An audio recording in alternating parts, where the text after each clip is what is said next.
Hey everyone, and welcome back to this series where I'm showing you how I take my watercolor paintings, like this one, and I turn them into repeating patterns that you can use on things like fabric, wallpaper, home decor, textiles, and the list goes on. So today's video is one that I'm really excited about. I'm going to show you how I remove the watercolor paper background so that I can isolate the actual motifs that I painted. This is a really important step in preparation for pattern making, and over time I've come up with a technique that works really well for me. So I'm really excited to share it with you, and let's jump right into it. Okay, so now we're ready to start the process of removing the background. This is something that's way easier than I used to think that it was. So I'm just going to show you my process right now. So to start, make sure that you've selected your working file. That's the original working. And what we're going to do is first set the white point. So basically when we set the white point, we're just telling Photoshop, this is what I'm calling white. And so it's going to shift the colors just a little bit to account for that. So if we make sure we're selected the original working file, if you hit Command M, we'll open up curves. And if you see this eyedropper tool right here that looks like it's kind of halfway filled up with white, you can see that's called Sample and Image to set white point. So we're just going to click on that eyedropper, and then we're going to pick anywhere in here that is white. Now you can see we've got a sample size selector here. Right now it's saying 3 pixels by 3 pixels. We could put it a little bit larger to account for that watercolor paper texture, and then we can just click anywhere on the paper, and you can see it kind of brightened up that background. Here's the pre-setting the white point, and then there's the post setting the white point. Okay, great. So next what we're gonna do is use the magic wand tool to select the background. So that's gonna be W on your keyboard. If it's not showing up with this little magic wand tool, you can long click on the tool here in your toolbar and just make sure you click on magic wand tool. Basically, the magic wand tool is a smart tool and it's going to select whatever we tell it to. So in this case, we're going to tell it to select the background. There's a few settings up here that are worth taking a look at. So just like with that white point, we can select the sample size. And I usually do something pretty big because again, I scan in at a really high resolution. So for example, if we take a look at the canvas size of my current canvas and change this to pixels, we can see I'm about 14,000 pixels across and about 11,000 pixels down. So this is a pretty large canvas. So when we're saying 51 pixels by 51 pixels, it's not a huge amount of space. Anyways, play with this. If you're working with a photograph, if you do 51 by 51, you're probably going to be capturing some of your paintings and it's going to confuse the magic wand tool. So play with this depending on what resolution you have. I'm going to do 51 by 51 and see how it goes. Okay, other settings worth noting is tolerance here. If you have a low tolerance, I have to translate it in my head sometimes, but Photoshop is not going to tolerate a lot. So if you're saying select this thing that looks like this watercolor background, then it's going to be pretty strict about it and only select things that really look like that. But if you give it a really high tolerance, it's going to tolerate all kinds of things. And so it's going to say, you know, well, this kind of looks like that watercolor background a little bit, so maybe we'll add it to the selection. So generally, I find that having a pretty low tolerance works pretty well. So I'm going to keep it at 5. The last setting worth looking at is this contiguous check mark here. And so basically what this means is that if contiguous is checked, what it's going to do is that it's only going to select portions of this background that are touching each other. So for example, there are bits of like this flower in here that are not touching the rest of the main background. And so if we have contiguous checked, and I'll show you here, and we click on the background, then we can see that those bits inside the flower were not selected. So I'll just hit Command 0 to go back to the full view and Command D to unselect everything. So I actually in this case want to uncheck contiguous so that we do include those inside portions. I'm going to hit that watercolor background again. Okay, so at this point it does look like we've done a pretty good job of selecting the bits and pieces that we did want to select. Now, just a couple of things that I want to note. For example, you'll see that over here there's some kind of messy paint that we probably don't want to include, and that's something we'll be able to deal with. And similarly, there's some pieces here and there that are caught out in the middle that, you know, we're obviously not going to want it to include as well. And again, I'll show you how to deal with those. Now, this is a good example here of where we can see that this really light blue was not captured, even with a tolerance of 5, which is quite low. What we could do is we could try playing with an even lower tolerance. So I guess we can test that out. Try playing with a tolerance of 3. And you can see we caught a little bit more of that, but it is still pretty patchy. And with that lower tolerance, we're going to get generally more of this kind of watercolor paper background as well. So I think I'm actually going to go back to that tolerance of 5, and then we'll just kind of deal with this bit manually. Okay, so at this point we have our watercolor paper selected. Now, if you take a look at this dashed line around the outside, that's a good reminder that the part that we've actually selected is the paper, not these individual motifs yet. So what we can do to correct that is we can go up to the select menu and then click inverse. Alternatively, you can do Shift Command I. At this point, you can see that that dashed line has disappeared from a lot of the outside. It is still there in certain parts. That means that there's some not white texture that was still selected there, and that's no problem. We'll deal with that. But at this point, our individual motifs are selected. Now, there's a couple things that I want to do to clean them up before we move on to the actual isolation step. So if we zoom in really close, you can see that there's a bit of a halo around some of these paintings. And a lot of folks don't mind this, or people might actually want this. But for the most part, what I like to do is get rid of that kind of lighter halo. So what I'll do is I'll go to Select, Modify, and then Contract. This does exactly what it sounds like. It takes your selections and then it's going to contract them by however many pixels you specify. So I usually do something small. Since I have a really, really high resolution, you can get away with a little bit more, but I'll start with 3 and see where that gets us. This is 3 pixels. So you can see it did a pretty good job of contracting so that we don't get that really light colored halo. Now play with this using your own paintings and you can, see what looks best for you, see what allowance you want. Alternatively, something that folks may want to do is the exact opposite of that, where you go Select, Modify, Expand. I bet you can guess what that one does, but that one is one I've played with before. If, for example, you want something like a paper cutout around the painting itself, that's a good way to achieve that look. So one more thing I'm going to do before we isolate these motifs is I'm going to go to Select, Modify, and then Feather. Feathering basically creates a slight blur around the edge of your selection, and it can help your cutouts become a little bit softer. And it's something that I really like to do with just a really small number of pixels again, so I'm going to use just 2 pixels this time. So with that, I'm going to hit Command 0 to zoom out to the full extent of the screen. And then what I'm going to do is I'm going to go over here and click on this button here, which will create a layer mask. So at this point, ta-da, our background is gone, which is awesome. And overall, this looks really good. But like we noted before, there's a few little things that we're going to want to fix. For example, we're missing that stem here for that mushroom. And maybe some other little things too. So this is a great tip that I learned from Cat Coquillette's Skillshare class that I mentioned earlier. What we can do is we can go to this FX button here, click that, and then click Color Overlay. Doesn't matter what color you use, you can pick whatever you want. I almost always use black, but what this is going to do is it's going to put a solid color over top of all of your paintings, everything on your layer. And since we're looking through that layer mask, this is just going to be those motifs that we painted. Now, a few things that are going to come up right away when we look at this. Well, we can see things like, all right, we don't have that stem. But then there's also some selections that are a little more spotty than we might have thought they would be. That's because there were some really light colors in these paintings that were a little bit too similar to the watercolor paper background. So if we wanted at this point, what we could do is go back and play with the tolerance and kind of repeat the steps from there to hit a good sweet spot. Or there's some ways that we can fix this doing a little bit of manual work.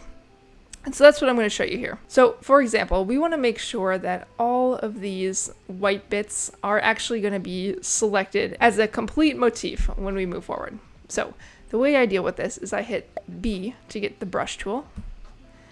And we can take a look at our settings here.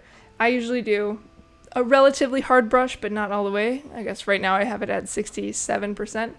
You can use the left and right brackets to change the size of your brush. Now the important thing here too is to make sure that you have your colors set to the default. That's black and white. If they're not set to the default, you can just hit the D key on your keyboard and it'll bring them back to the default black and white. Now with your brush tool selected, we can test this out a couple ways. So make sure that the mask is selected here in your layers panel. And then using our brush, we can just do a test draw and we can see, wow, okay, so what we've done here is that we've added to our selection by basically painting in with this black. So I'm going to undo that. And then we can hit the X key to switch. And now what we're going to do is we're going to erase from our selection. So that's pretty cool. Command Z to undo that. So I'm going to hit that X again. And now what I'm going to do is I'm just going to fill in these spots that I feel like should be included. Now, worth saying at this point is it's really easy to get carried away at this step and like spend forever tweaking on these things. Like, for example, I might want to like erase this and clean it up. No need to do that. I'm going to show you a step in a little bit that is going to clean all of these edges up and make it look nice without needing to manually do all of that. So at this point, what I'm doing is I'm just looking for any kind of big things. Sometimes what I'll do is I'll turn on a lower layer of my original paintings. Now you'll see you get that paper texture back, but this can be a helpful way to give you a guide to see, you know, where the actual painting is. Now, this one's very faint, which is why it wasn't selected, but you can still see where that petal is and get a good sense for how to fill it in.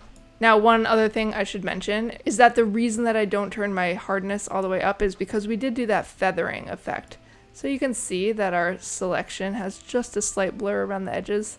So I do want my brush to kind of match that so that I don't have these really stark edges. So I'm just going to speed this up here and do a little bit of manual cleanup. Something I will say too is I do think that this painting is requiring a little bit more work than my average one. So you can get around this by painting a little bit darker than how I did before. But like I said, my average painting probably requires less cleanup than this.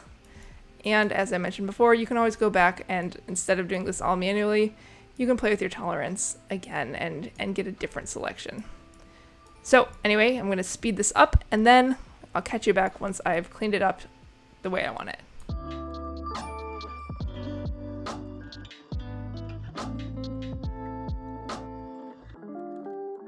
Awesome. So I've cleaned it up to my liking. Now that took me like 2 minutes. And like I said, this is a painting that required a little more cleanup than my average one. So really, I promise you, this is not something that will take very long. And with this whole process, it's something that's going to get faster with time. So just hang in there. I promise you, it's not too bad. Okay. And just a reminder, if this is your first time doing this, again, we're going to have these little straggly paint bits around that we're not going to want to include in our final selection, but don't worry, no need to clean those up manually. It's really easy to get sucked in and spend like 45 minutes doing this, but you really, really don't need to do that, I promise you. So at this point, what I'm going to do is, this is kind of where the magic starts to happen. So again, all credit to Cat Coquillette for teaching me this method. It is awesome. I love it so much. So here we go. So what we're going to do is we are going to right click on the layer mask for our kind of cutouts layer that we have here. So right click and click apply layer mask. And then what we're going to do is we're going to right click again on the layer name here and then scroll down to rasterize layer style.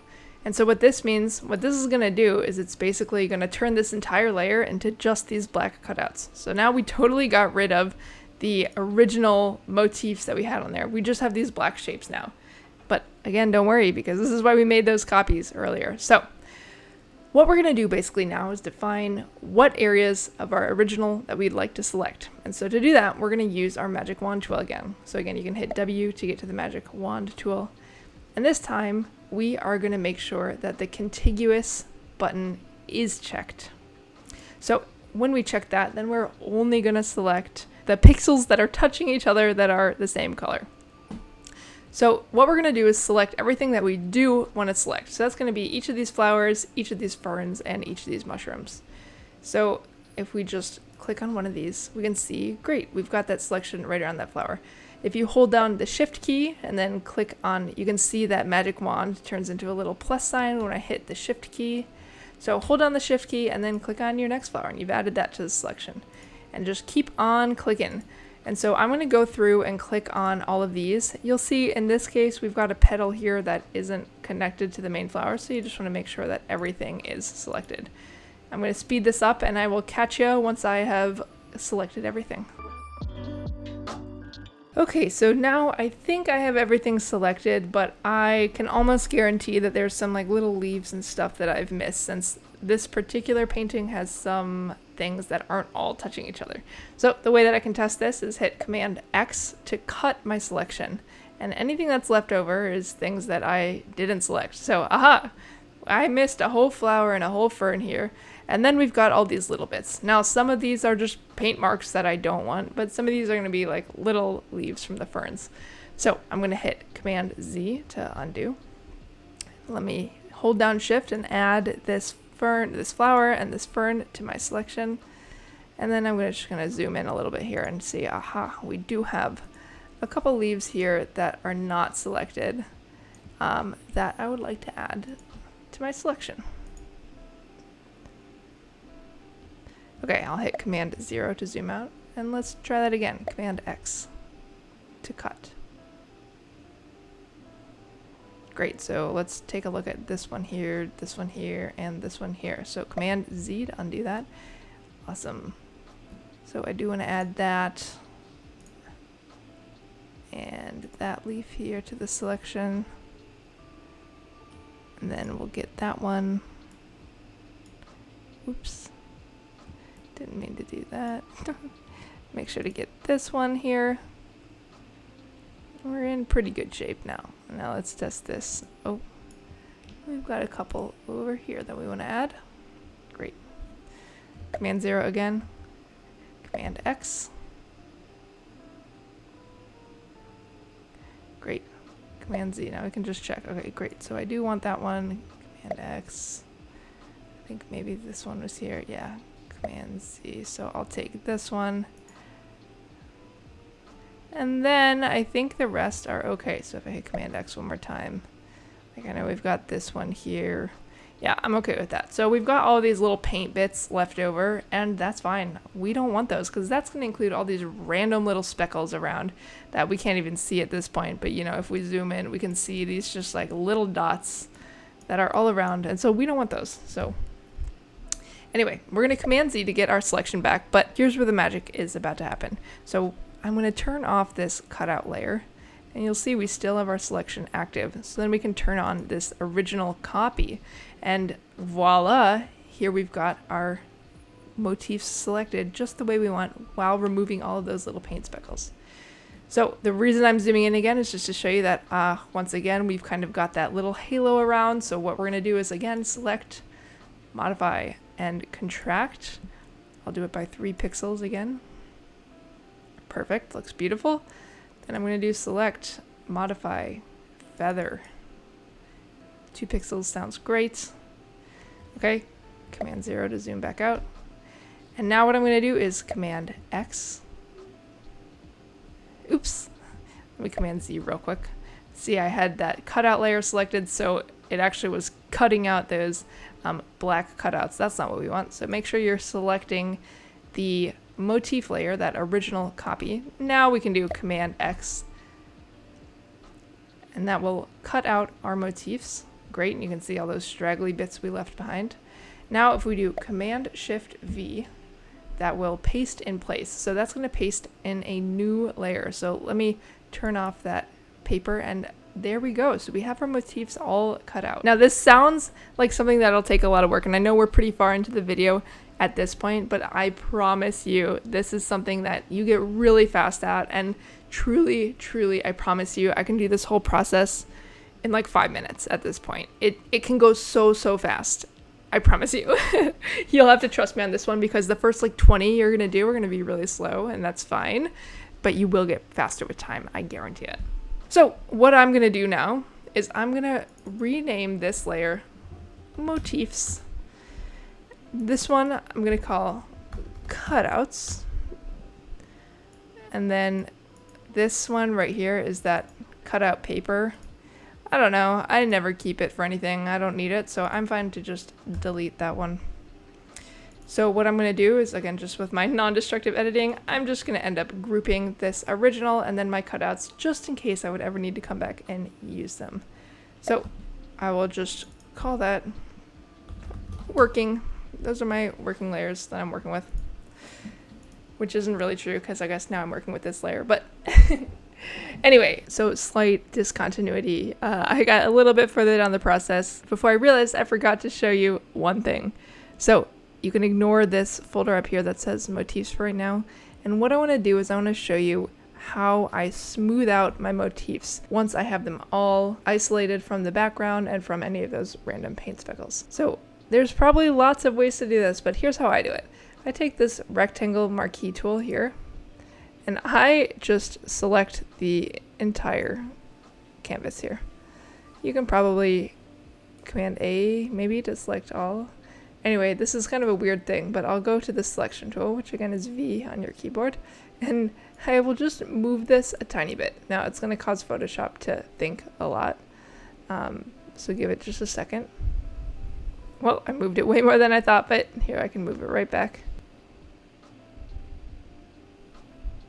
Anyway, now we can see that all of our motifs are selected again. And what we can do is, again, very familiar to us. So let's zoom into one of these that we know is a little bit rough. So there's a little bit of roughness around the edge. It's really not too bad. But what we can do is we can do select, modify, smooth. And this is just like those other select, modify tools, but we can select the radius that we want to use to smooth. Now, I use something relatively high. I've done all the way up to 30 pixels for this because, again, I have such high resolution scans. Sometimes you need it, but this is something you're going to want to play with depending on your own file, your own painting resolution, and all of that stuff. You're just going to get a feel for what works best for you. So for right now, I'm going to play with 10 pixels, and I'm going to see how that goes. So we can see this did slightly smooth the edges, and I think it did a pretty good job. It might not be super noticeable, but for folks like me who are a little bit nitpicky about this kind of thing, this has been a good solution for me to get a smoother effect. So basically what I'm going to do once I'm happy with that is I'm going to hit Command X to cut, and then Command Shift V to paste in place. Now, I want to prove to you that it actually did something because it really doesn't look like it's very much different at all at this point. So what I'll do is I'll just put a blank layer here. I'll make it black. Okay, so if we remove that original layer and zoom in, you can see these are all the bits that we smoothed off. These are kind of those rough edges that we decided, it's a little bit too rough for us. So here we can show them this is what it looks with those rough edges and then smoothed out a little bit. So it's not a huge difference, but for me, I think it makes a big enough difference that I think it's worth the effort to smooth it out a little bit. Now, something worth noting is why don't I do this when I'm doing those other select and modify things like contracting and feathering? And the reason is because I've played with this a few times before, and when I try and smooth it before I remove that watercolor paper, sometimes it'll smooth it so much that you'll get watercolor paper in these little nooks and crannies because the smoothing effect kind of goes out to here, for example. And in that case, it takes a lot more manual cleanup. So I do it after I've actually removed that paper background. So anyway, that's how we smooth my motifs. After this, I'm going to go back to showing you how to isolate these and touch them up. So I really hope you found that helpful. Like I said, this technique has really been a game changer for me, so I'm really excited that I can share it with you. And please let me know if you do end up using this technique and loving it as much as I do. Or if you have any additional tips or tricks that you would like to share, please put them in the comments below. I'm always looking to learn new things. The internet is full of amazing people who know so many awesome tips and tricks. So please do share your knowledge with us if you have some great tips. So stay tuned because in the very next video, I'm going to show you my tips for touching up your motifs in Photoshop, which is a really important part in making sure that your patterns actually reflect the painting that you have in the real world. So I'll catch you very soon in that video.